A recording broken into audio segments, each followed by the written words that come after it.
कि राह चलीला तटो के सुनार सैया जी काहे नथिया गढ़वला उधार सैया जी। हमारा से कौन दुश्मनी बा कि राह चली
एकरा के मतलब फीमेल वर्जन में हमने के गईले रही जा, मेल वर्जन में भी लोग गावता। और देखिए कहत रही चली धके रहिया चाहे चली धके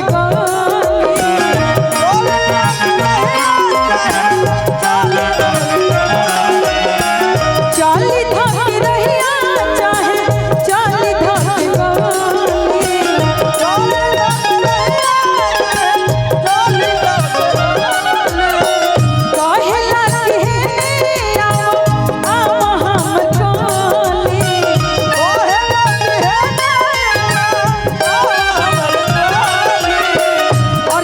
अपन पति देव से कहत दिया कि तू ऐसा उधार गहना काहे बनवैलो कि हम बर बाजार जातनी तो सोनार घेर के हमरा के परेशान करता।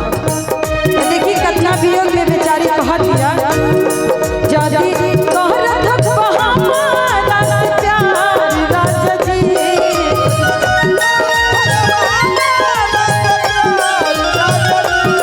जदी तोहरा धक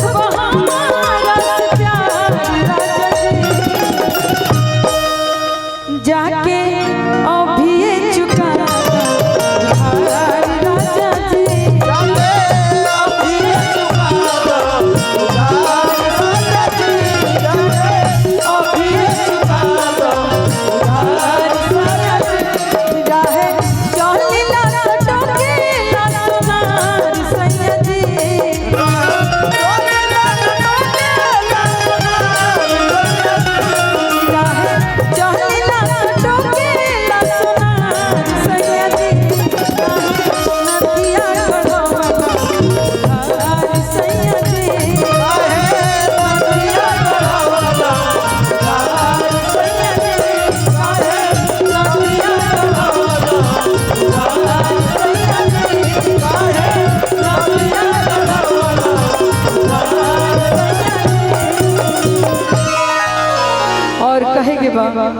उत्कर्ष जी ही बताइए भैया, अजय भैया गाना गैली है, कहली है कि हेमा बड़ा जल्दीबाजी में बियाह कर लेली ना।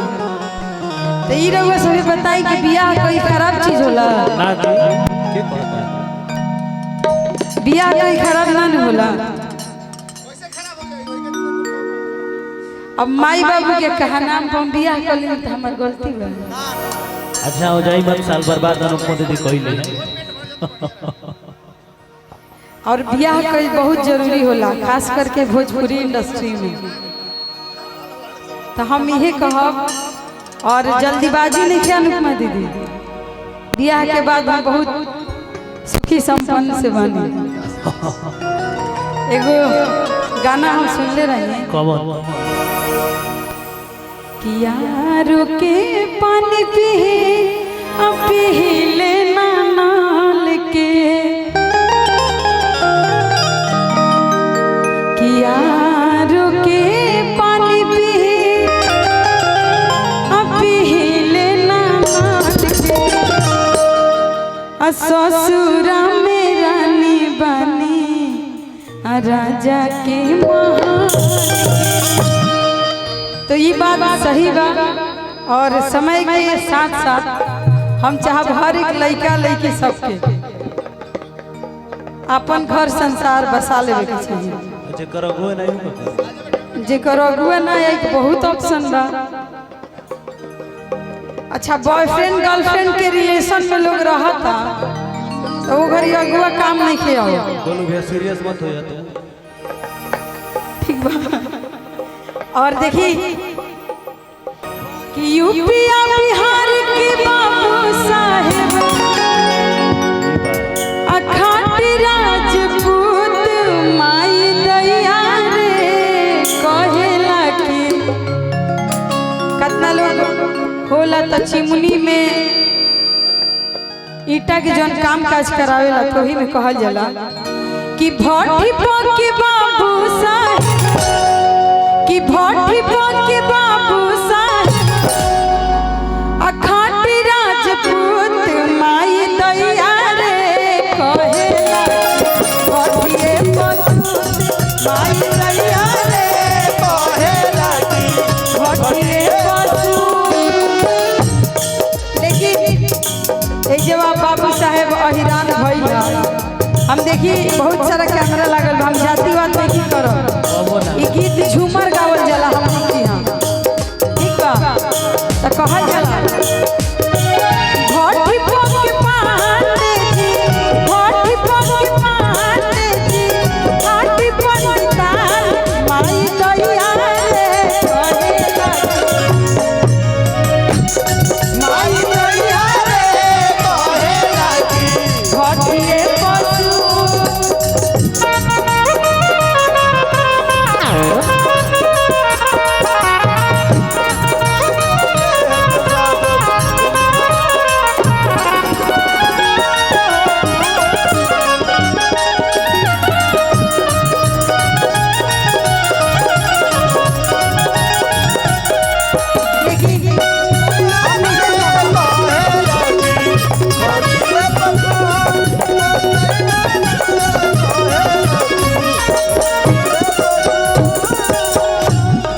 कैमरामैन वाले भैया बड़ा लोग रिक्वेस्ट बा कि कुछ उल्टा तो सब मत डालल जा, थोड़ा सा धीरे।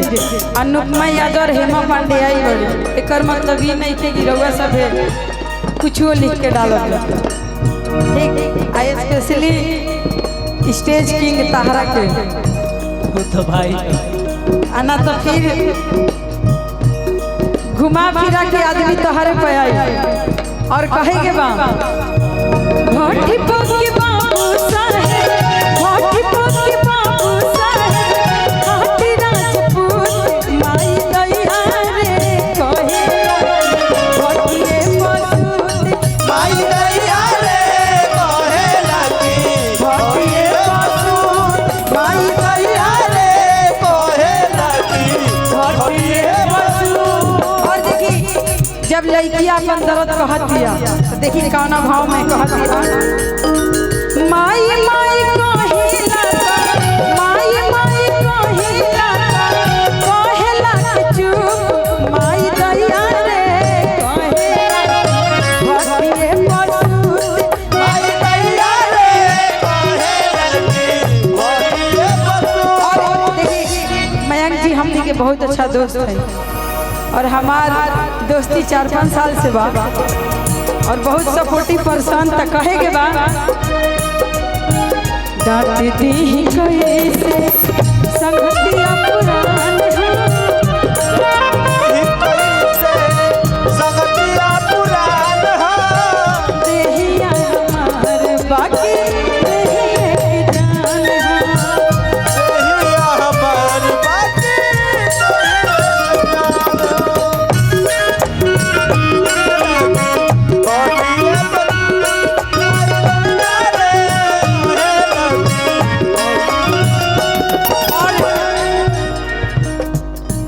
पूजवा की जौन कार्यक्रम आई रहे हमरा घर, एगो दूगो ना 3-3 गो पैरवी लागल रहे।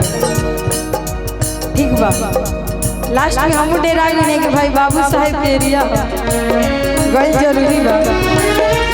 ओकरा बाद चौथा बार में अनुपमा दीदी के भी फोन आ गए, तब कहने कि ना चलो, लेकिन जानते नहीं जब भौकाली के कर है कस जी के, और उहे भौकाली हमनी के देनी कि हैसन उ तो हमनी के जीत कहनी जे कि बढ़िया होटल दिवाई, ना तो वो हमनी के उम्मीद ना रहे, ना तो वो उम्मीद ना रहे।